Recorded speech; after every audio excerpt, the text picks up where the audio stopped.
Hello दोस्तों, जय हिंद, जय भारत। एक नया वायरस दुनिया में आ चुका है जिसका नाम है HMPV। HMPV का मतलब ह्यूमन मेटा न्यूमोनिक वायरस। कहने के हिसाब से ये नया वायरस नहीं है, लेकिन हम लोगों की जानकारी में अब आया है। नेशनल लाइब्रेरी ऑफ मेडिसिन के अनुसार इसकी एग्जिस्टेंस 2001 से है। कुछ ओल्ड लिटरेचर्स में इसे 50 वर्षों से पुराना भी बताया जा रहा है। HMPV वायरस पैरामिक्सोवायरिडी फैमिली से बिलोंग करता है। कोरोना वायरस कोरोना वायरिडी फैमिली से बिलोंग करता है। इसके केसेस अभी तक चीन में इतने ज्यादा सर्ज नहीं हुए हैं, इसलिए बहुत ज्यादा घबराने की बात नहीं है। 5.6% of respiratory illnesses are attributed to HMPV virus as of now. यानी कि आज की तारीख में जितने भी रेस्पिरेटरी इलनेस हैं उसमें से 5.6% केसेस HMPV के हैं।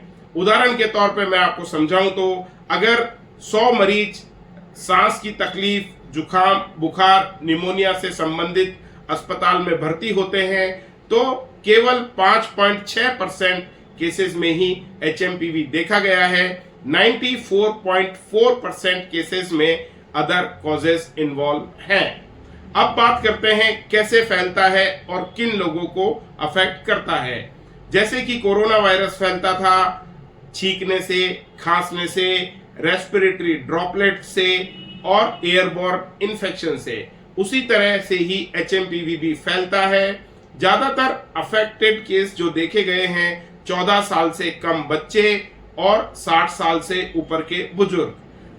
वायरसेस में एक थंब रूल होता है कि जिनकी इम्यूनिटी कमजोर होती है उनको ही वायरसेस ज्यादा अफेक्ट करते हैं। इसी के साथ अगर किसी को पहले से ही फेफड़ों से संबंधित कोई बीमारी है, जैसे कि बच्चों में वालरी, बच्चों का अस्थमा, बच्चों का ब्रोंकोलाइटिस, बुजुर्गों का अस्थमा, बुजुर्गों को क्रोनिक लंग डिजीज, बुजुर्गों को लंग फाइब्रोसिस और यदि बुजुर्गों को क्रोनिक ब्रोंकाइटिस है। एडल्ट्स अगर पहले से ही एलर्जिक हैं और अस्थमेटिक हैं तो उन्हें भी रिस्क फैक्टर है।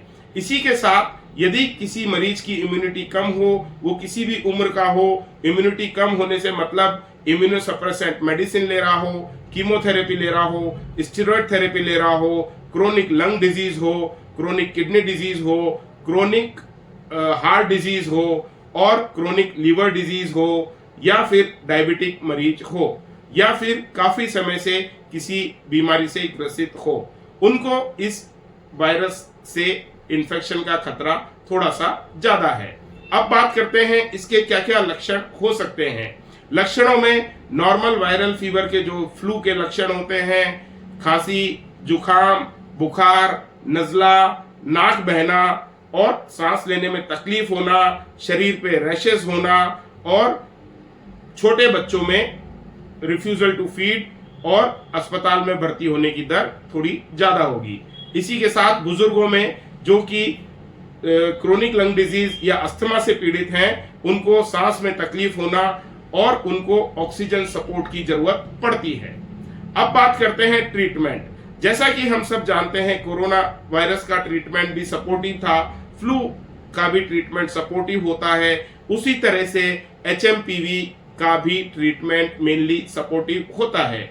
ट्रीटमेंट से पहले मैं आपको बता दूं, अच्छा आहार लें, पौष्टिक आहार लें, अपनी इम्यूनिटी मजबूत रखें, बिना डॉक्टर के पूछे कोई दवा ना लें, अपने आप को वेल हाइड्रेटेड रखें, भीड़ भाड़ वाली जगह पे जाने से बचें।